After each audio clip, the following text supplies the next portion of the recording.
What's up, guys? Daemonxel back again with another solo leveling Arise video. This time, we are going to talk about Cerebus, the new shadow that was released, his viability, as well as kind of like a comprehensive guide for people just coming to the game or people who don't really look that much into that. But we're going to go over everything about the Shadow Army. But first, we're definitely going to talk about Cerebus and my thoughts on him.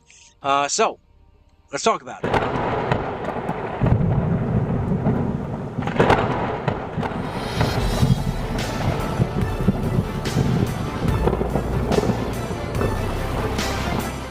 Alright, so we're going to do a comprehensive guide on the Shadow Army, so let's go bring it up. Alright, so here we are right here. We have a few new shadows, right? We have Cerebus, who we can bring forth. We got this guy in the back, which we cannot get. We have this guy right here, which I think is possibly the new boss in the I think it's the Encore mission or the Instant mission, the creepy looking dude. So I think that's him. We could probably unlock him down the line, but right now we're going to go ahead and unlock Cerebus. There we go.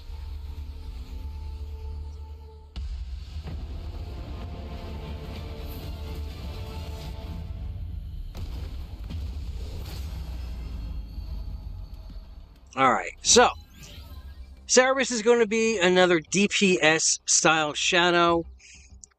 It's very disheartening right here.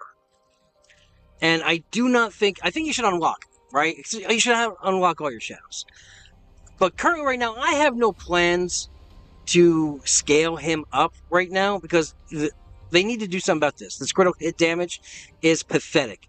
It's 4% currently right now to increase. I mean, that's nothing. You have artifacts that are giving you plus 20%, right? 30%. There's blessings in Workshop Brilliant Light giving you 12, 15, 30. Huge percentage gains. 4% is nothing. And when we upgrade him, which I don't have the stuff to because, again, I'm a dolphin. But when we upgrade him to an Elite Knight status, it's just going to go up to 7%. 7%. That is not a lot of critical hit damage. I would rather take the core damage from Tusk. I would rather take the critical hit rate from Igris, or I'd rather take the overall attack percentage from Blades. This right here should be double. Whatever the critical hit rate is. So if I think with Igris it's 7%, then this should be 14%. At minimum, it should be double what the critical hit rate is. 4% is nothing. So when we upgrade Cerebus, though, let's see what he gets. So let's see what his skills are. He would get this new skill, which is Accelerate. After gathering strength, he charges, and it's going to do 287%. And then, yeah, that's all he gets. Let's see. His regular skills here. He's got a basic attack. He's got a range attack, which is Combustion. Let's see. Deals damage equal to 50% of the user's attack every 3 seconds. It's an infinite, so I guess it's AoE. We have Infernal Heat, which is 414% of the user's attack damage. And again, we have this one, which is 400% of the user's attack, and it's going to leave Combustion on. Alright, so yes, it is a good shadow, but I would not put him as lead currently right now. So let's talk about shadows and all. Now, shadows is going to unlock after you complete Chapter 8 in the normal mode, and that's going to be the Igris fight, and then you'll be able to unlock Igris. Now, when you are unlocking these shadows, guys, you use what is called, what was it? Those, these right here, the shades, the traces of shadow.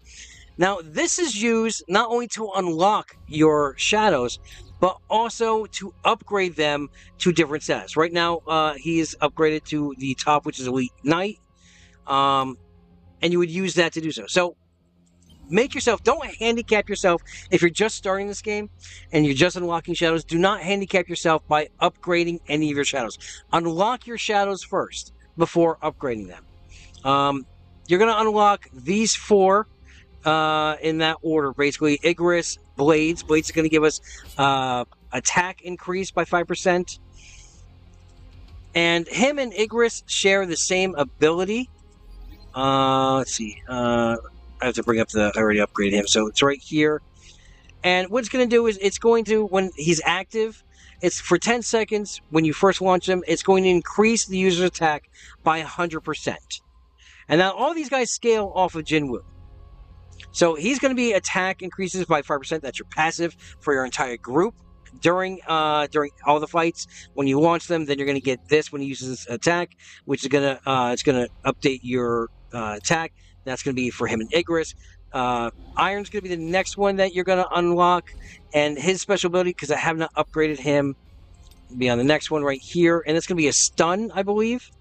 That the extra move that he's going to do is a stun, and what he's going to do is he's going to shield your party for 10% of the user's max HP. So basically, you only use so whichever hero you have out currently that you're using is going to get that shield for 10 seconds. Now, he is good if you are using a team during story mode that has basically a defensive team, which is using their HP to scale off of, because he's going to upgrade that HP, that max HP, by 9%, and then up at Elite Knight is 10.5%. Now, the next one that we have that you would be unlocking right here is the Bear, which, wait a minute, why can't I remember his name? God, I forget what his name. Oh, God, this is killing me now. Tank, it's Tank, sorry.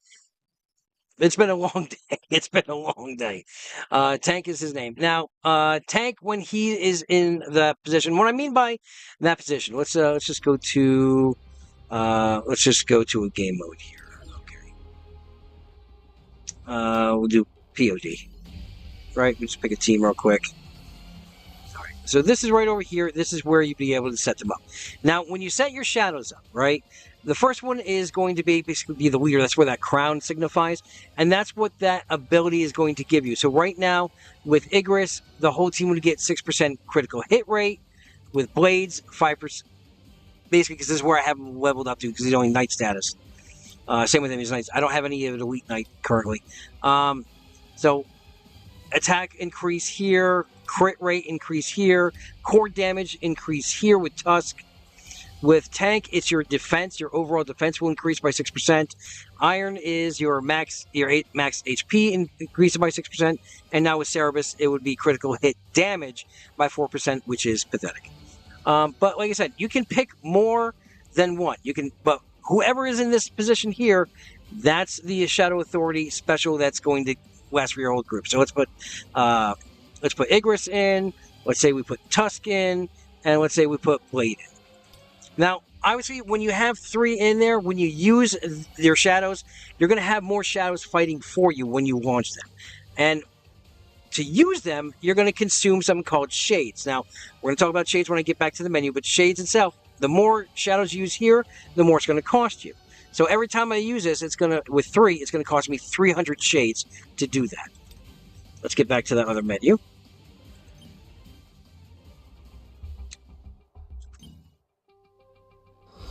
All right, so we're back here. So the main thing we want to hunt for, right, to upgrade for this is the Traces of Shadow. Now, your Traces of Shadow, you're going to be able to get a bunch of these guys from just completing the story mode on regular, but mostly on hard.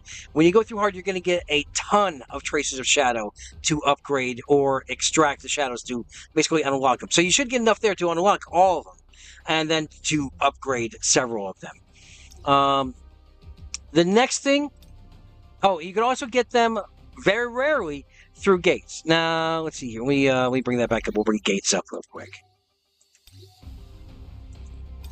Yes, I know it says source gates. It's only because you can only get that one time when you're going through the story mode.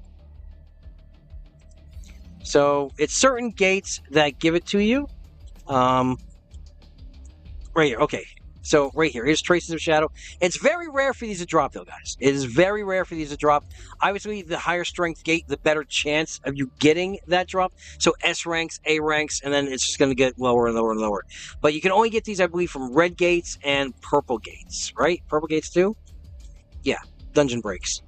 You cannot get these from your regular blue... Oh, you can. You can get them from the regular blue gates as well. I'm sorry. So yes. So you're going to get these through the gates. It's slow going, very slow going, but you can also get these from events. There are some events, and obviously if you're a spender, you can buy these through the shop as well. I think you can get some through the Battlefield of Time currency through the shop. So these are the guys that we have unlocked currently right now. Now, to also upgrade, you want to upgrade them right here like we do with our hunters, and this is going to use these, which is the abyssal fragments, and there's 3 variations of this. You have the abyssal fragment, you have your abyssal energy, and then you have the higher one. Let me get to one that's already upgraded a little bit further, which let's go back to gates. Yeah, you're going to get these through Battlefields of Time as well. Let's go to this rank right here. Okay, so this would be the other one right here. This is the Abyssal Essence. This is the 3rd tier one. So when you go, like that one, you got green, you got blue, and then you got gold, right? Your gold is going to be using these ones along with these ones, and then these ones you're going to be using for that. Now, this right here also, basically all your shadow stuff you're going to be getting through gates. That also includes your actual shadows. Now, you can also replenish your shadows through, I believe it's instant missions. You'll be able to get that. And that's these right here, shades. Currently, right now, I have 29,000, and yes, you're gonna just basically stockpiling these with all the gates. As long as you're doing your gates every day, you're not gonna run out. I swear, you're not gonna run out. So these drop from all gates and those instant missions, and what you're using those for is to basically level up the growth of your overall army of shadows. And as you can see right here, I need about another 700, a little less than 700 to go up to level 28, which will bring my max shades up to 30,000 from 29,000, and it's going to raise the max power of my army. So as you see, as you upgrade further and further, it's just going to get higher and stronger and stronger. And that's pretty much everything that you need to know about shadows, where to get them, where to put them. Now, in usage, you want to go what's best for your team. Currently right now in the Workshop of Brilliant Light, which is the raid, which is endgame currently right now, I use a mixture of Tusk as the lead, as well as Igris as the lead. Blades, if you're doing a mission, right, where there's a lot of AoE, that you need a lot of AoE, or there's a lot of mobs around, I would recommend using Blades because he's fantastic cleaning up the field with AoE. Igris is more of a single target. Tusk is a mixture of both. Cerebus I haven't really used. As you saw, I just walked him today. But we're going to throw him in there. But I'm not going to really, until they up that ability. I'm not bringing him up further. I'll focus on these, my main 3 right here. And in the Workshop of Brilliant Light, like I said, I usually use Igris as the lead, sometimes Tusk, but those both are always in there with my group. And I'll end up using Iron as well, just for his abilities when he's launched. So I hope this helped you guys out with your shadows. This is my opinion on which shadows are best right now. Again, I'm going to ask you guys, if you like my content, if you're rocking with the channel, go ahead and tag that subscribe button, ring that bell, share and like the video. And until I talk to you guys again, have a great week, have a great weekend, adventure safe. And here on this channel, we're always one vision, one purpose, one front.